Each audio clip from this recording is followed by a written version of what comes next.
घर से भागने वाली लड़की का इश्क का बुखार उतर गया। ट्रेन के एसी कंपार्टमेंट में मेरे सामने की सीट पर बैठी लड़की ने मुझसे पूछा, हेलो, क्या आपके पास इस मोबाइल की सिम निकालने की पिन है? उसने अपने बैग से एक फ़ोन निकाला। वह नया सिम कार्ड उसमें डालना चाहती थी, लेकिन सिम स्लॉट खोलने के लिए पिन की ज़रूरत पड़ती है, जो उसके पास नहीं थी। मैंने हाँ में गर्दन हिलाई और अपने क्रॉस बैग में से पिन निकालकर लड़की को दे दी। लड़की ने थैंक्स कहते हुए पिन ले ली और सिम डालकर पिन मुझे वापस कर दी। थोड़ी देर बाद वो फिर से इधर उधर ताकने लगी। मुझसे रहा नहीं गया। मैंने पूछ लिया, कोई परेशानी? वो बोली, सिम स्टार्ट नहीं हो रही है।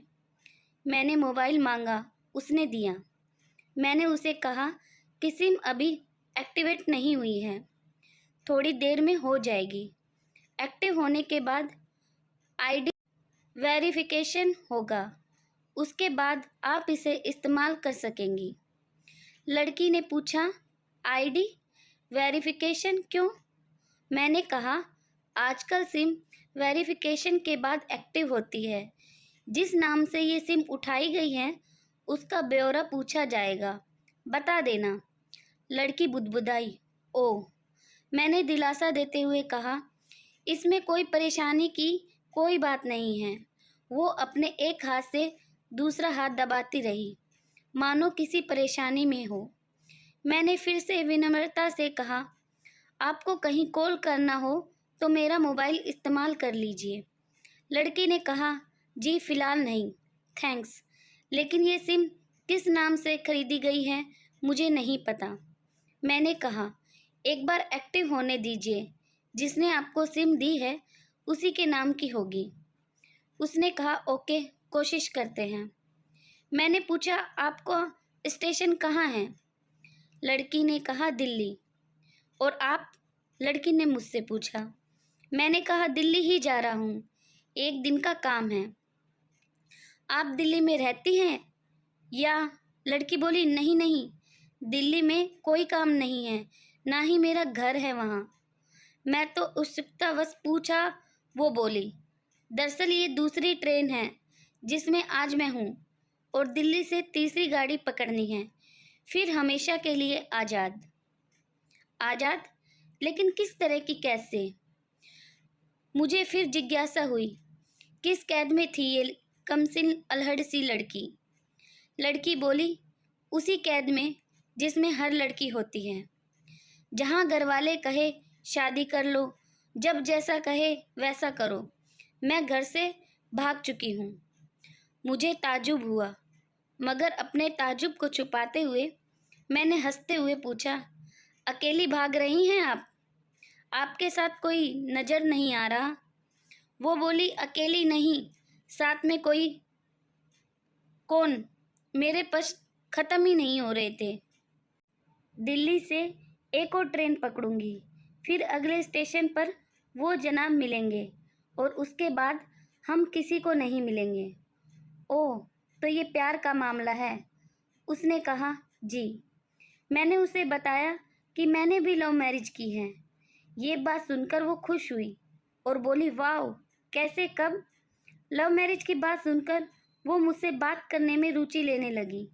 मैंने कहा, कब, कैसे, कहाँ, वो मैं बाद में बताऊंगा, पहले आप बताओ, आपके घर में कौन कौन है? उसने होशियारी बरतते हुए कहा, वो मैं आपको क्यों बताऊं?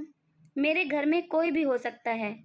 मेरे पापा, माँ, भाई, बहन, या हो सकता है भाई ना हो, सिर्फ बहनें हो, या ये भी हो सकता है कि बहनें ना हो और दो चार गुस्सा करने वाले बड़े भाई हो। मतलब मैं आपका नाम भी नहीं पूछ सकता। वो बोली, कुछ भी नाम हो सकता है मेरा, टीना, मीना, रीना, कुछ भी। बहुत बातूनी लड़की थी वो। थोड़ी इधर उधर की बातें करने के बाद उसने मुझे टॉफ़ी दी, जैसे छोटे बच्चे देते हैं क्लास में। बोली, आज मेरा बर्थडे है। मैंने उसकी हथेली से टॉफ़ी उठाते हुए बधाई दी और पूछा, कितने साल की हुई हो? वो बोली 18। मतलब भागकर शादी करने की कानूनी उम्र हो गई आपकी? वो हंसी। कुछ ही देर में काफ़ी फ्रैंक हो चुके थे हम दोनों, जैसे बहुत पहले से जानते हो एक दूसरे को। मैंने उसे बताया कि मेरी उम्र 35 साल है, यानी 17 साल बड़ा हूँ। उसने चुटकी लेते हुए कहा, लग तो नहीं रहे हो। मैं मुस्कुरा दिया। मैंने उससे पूछा, तुम घर से भागकर आई हो, तुम्हारे चेहरे पर चिंता के निशान जरा भी नहीं है। इतनी बेफिक्री मैंने पहली बार देखी। खुद की तारीफ सुनकर वो खुश हुई। बोली, मुझे उन जनाब ने, मेरे लवर ने पहले से ही समझा दिया था कि जब घर से निकलो तो बिल्कुल बिंदास रहना, घर वालों के बारे में बिल्कुल मत सोचना, बिल्कुल अपना मूड खराब मत करना, सिर्फ मेरे और हम दोनों के बारे में सोचना। और मैं वही कर रही हूँ। मैंने फिर चुटकी ली और कहा, उसने तुम्हें मुझ जैसे अनजान मुसाफिर से दूर रहने की सलाह नहीं दी? उसने हंसकर जवाब दिया, नहीं, शायद वो भूल गया होगा ये बताना। मैंने उसके प्रेमी की तारीफ करते हुए कहा, वैसे तुम्हारा बॉयफ्रेंड काफ़ी टैलेंटेड है। उसने किस तरह से तुम्हें अकेले घर से रवाना किया, नई सिम और मोबाइल दिया, 3 ट्रेनें बदलवाई ताकि कोई ट्रैक ना कर सके। Very talented person. लड़की ने हामी भरी, बोली, बहुत टैलेंटेड हैं वो, उसके जैसा कोई नहीं। मैंने उसे बताया कि मेरी शादी को 10 साल हुए हैं। एक बेटी है 8 साल की और एक बेटा 1 साल का। ये देखो उनकी तस्वीरें। मेरे फ़ोन पर बच्चों की तस्वीर देखकर उसके मुंह से निकल गया, सो क्यूट। मैंने उसे बताया कि ये जब पैदा हुई तब मैं कुवैत में था। एक पेट्रो कंपनी में बहुत अच्छी जॉब थी, बहुत अच्छी सैलरी थी। फिर कुछ महीनों बाद मैंने वो जॉब छोड़ दी और अपने ही कस्बे में काम करने लगा। लड़की ने पूछा, जॉब क्यों छोड़ी? मैंने कहा, बच्ची पहली बार गोद में उठाया तो ऐसा लगा जैसे मेरी दुनिया मेरे हाथों में है। 30 दिन की छुट्टी पर घर आया था, वापस जाना था, लेकिन जा ना सका। इधर बच्ची का बचपन खर्च होता रहे, उधर मैं पूरी दुनिया कमा लूँ, तब भी घाटे का सौदा है। मेरी 2 टके की नौकरी, बचपन उसका लाखों का। उसने पूछा, क्या बीवी बच्चों को साथ नहीं ले जा सकते थे वहाँ? मैंने कहा, काफ़ी टेक्निकल मामलों से गुजरकर एक लंबे समय के बाद रख सकते हैं। उस वक्त ये मुमकिन नहीं था। मुझे दोनों में से एक को चुनना था, आलीशान रहन सहन के साथ नौकरी या परिवार। मैंने परिवार चुना। अपनी बेटी को बड़ा होते देखने के लिए मैं कुवैत वापस गया था, लेकिन अपना इस्तीफ़ा देकर लौट आया। लड़की ने कहा, वेरी इम्प्रेसिव। मैं मुस्कुराकर खिड़की की तरफ देखने लगा। लड़की ने पूछा, अच्छा, आपने तो लव मैरिज की थी ना, फिर आप भागकर कहाँ गए? कैसे रहे और कैसे गुजारा वो वक्त? उसके हर सवाल और हर बात में मुझे महसूस हो रहा था कि ये लड़की लड़कपन के शिकार पर है, बिल्कुल नासमझ और मासूम छोटी बहन सी। मैंने उसे बताया कि हमने भागकर शादी नहीं की, और ये भी है कि उसके पापा ने मुझे पहली नज़र में सख्ती से रिजेक्ट कर दिया था। उन्होंने आपको रिजेक्ट क्यों किया? लड़की ने पूछा। मैंने कहा, रिजेक्ट करने का कुछ भी कारण हो सकता है। मेरी जाति, मेरा काम, घर परिवार। बिल्कुल सही। लड़की ने सहमति दर्ज कराई और आगे पूछा, फिर आपने क्या किया? मैंने कहा, मैंने कुछ नहीं किया।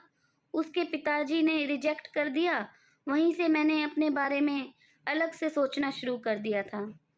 खुशबू ने मुझे कहा कि भाग चलते हैं। मेरी वाइफ का नाम खुशबू है। मैंने 2 टुक मना कर दिया। वो 2 दिन तक लगातार जोर देती रही कि भाग चलते हैं। मैं मना करता रहा। मैंने उसे समझाया कि भागने वाले जोड़े में लड़के की इज्जत पर कोई खास फर्क नहीं पड़ता, जबकि लड़की पूरे कुल की इज्जत धुल जाती है। भागने वाला लड़का उसके दोस्तों में हीरो माना जाता है, लेकिन इसके विपरीत जो लड़की प्रेमी संग भाग रही है वो कुल्टा कहलाती है। मोहल्ले के लड़के उसे चालू कहते हैं। बुराइयों के तमाम शब्दकोश लड़की के लिए इस्तेमाल किए जाते हैं। भागने वाली लड़की आगे चलकर 60 साल की वृद्धा भी हो जाएगी, तब भी जवानी के किए उस कांड का कलंक उसके माथे पर से नहीं मिटता। मैं मानता हूँ कि लड़का लड़की को तोलने का यह दोहरा मापदंड गलत है, लेकिन हमारे समाज में तो यही है, ये नज़रिया गलत है, मगर सामाजिक नज़रिया यही है। वो अपने नीचे का होठ दांतों तले पीसने लगी। उसने पानी की बोतल का ढक्कन खोलकर एक घूंट पिया। मैंने कहा, अगर मैं उस दिन उसे भगा ले जाता तो उसकी माँ तो शायद कई दिनों तक पानी भी ना पीती। इसलिए मेरी हिम्मत ना हुई कि ऐसा काम करूं। मैं जिससे प्रेम करूं उसके माँ बाप मेरे माँ बाप के समान ही हैं, चाहे शादी ना हो तो ना हो। कुछ पल के लिए वो सोच में पड़ गई, लेकिन मेरे बारे में और अधिक जानना चाहती थी। उसने पूछा, फिर आपकी शादी कैसे हुई? मैंने बताया कि खुशबू की सगाई कहीं और कर दी गई थी। धीरे धीरे सब कुछ नॉर्मल होने लगा था। खुशबू और उसके मंगेतर की बातें भी होने लगी थी फ़ोन पर, लेकिन जैसे जैसे शादी नज़दीक आने लगी उन लोगों की डिमांड बढ़ने लगी। डिमांड मतलब? लड़की ने पूछा। डिमांड का एक ही मतलब होता है, दहेज की डिमांड। परिवार में सबको सोने से बने तोहफे, दूल्हे को लग्जरी कार चाहिए, सास और ननद को नेकलेस दो, वगैरह वगैरह। बोले, हमारे यहाँ रीत है। लड़का भी इस रीत का पक्षधर था। वो सगाई मैंने तुड़वा डाली, इसलिए नहीं कि मैं खुशबू से प्यार करता था, सिर्फ इसलिए कि लालची लोगों में खुशबू कभी खुश नहीं रह सकती थी, ना उसका परिवार। फिर किसी तरह घर वालों को समझा बुझाकर मैं फ्रंट पर आ गया और हमारी शादी हो गई। ये सब किस्मत की बात थी। लड़की बोली, चलो अच्छा हुआ आप मिल गए, वरना वो गलत लोगों में फंस जाती। जरूरी नहीं माँ बाप का फैसला हमेशा सही हो, और ये भी जरूरी नहीं कि प्रेमी जोड़े की पसंद भी सही हो। दोनों में से कोई भी गलत या सही हो सकता है। काम की बात यहाँ है कि कौन ज़्यादा वफादार है। लड़की ने फिर से पानी का घूंट लिया और मैंने भी। लड़की ने तर्क दिया कि हमारा फैसला गलत हो नहीं चाहिए। मैंने कहा, फैसला ऐसा हो जो दोनों का हो, बच्चों और माता पिता दोनों की सहमति हो, वो सबसे सही है। बुरा मत मानना, मैं कहना चाहूँगा कि तुम्हारा फैसला तुम दोनों का है, जिसमें तुम्हारे पेरेंट्स शामिल नहीं हैं। ना ही तुम्हें इश्क का असली मतलब पता है अभी। मैंने कहा, तुम इश्क में हो, तुम अपना सब कुछ छोड़कर चली आई, ये सच्चा इश्क है। तुमने दिमाग पर जोर नहीं दिया, ये इश्क है। फ़ायदा नुकसान नहीं सोचा, ये इश्क है। तुम्हारा दिमाग दुनियादारी के फितूर से बिल्कुल खाली था, और उस खाली जगह में इश्क का फितूर भर दिया गया। इश्क में ये नहीं होता, यानी तुम जिसके साथ जा रही हो वो इश्क में नहीं, बल्कि होशियारी हीरोगिरी में है। जो इश्क में होता वो इतनी प्लानिंग नहीं कर पाता, 3 ट्रेन नहीं बदलवा पाता, उसका दिमाग इतना काम ही नहीं कर पाता। कोई कहे मैं आशिक हूँ और वो शातिर भी हो, ये नामुमकिन है। मजनू इश्क में पागल हो गया था, लोग पत्थर मारते थे उसे। इश्क में उसकी पहचान तक मिट गई। उसे दुनिया मजनू के नाम से जानती थी, जबकि उसका असली नाम केश था, जो नहीं इस्तेमाल किया जाता। वो शातिर होता तो केश से मजनू ना बन पाता। फरहाद ने शीरी के लिए पहाड़ों खोदकर नहर निकाल डाली थी, और उसी नहर में उसका लहू बहा था।